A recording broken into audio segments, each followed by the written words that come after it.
Nababwiye ko turi mu gisata c'isuku n'isukura, twe twazanye inguvu tubishira mu kazu ka sugumwe kanatsindanye n'icubahiro umushikiranganje wa mbere w'igihugu aheruka kurivumera aravuga ngo iterambere ry'igihugu ritangurira ku kazu ka sugumwe.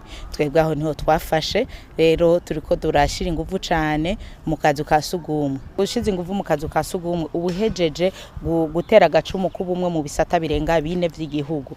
Icambere igisata c'amagara y'abantu, igisata co gukingira ibidukikije, igisata c'uburimyi n'ubworozi, na cane rero mu gisata c'ubutare n'agataka, amazi, ubutare n'agataka, aho twebwe twazanye icitwa transformation canke valorisation des sous-produits, aho duhingura amazirantoki tukahingura mu ifumbire canke biogaz.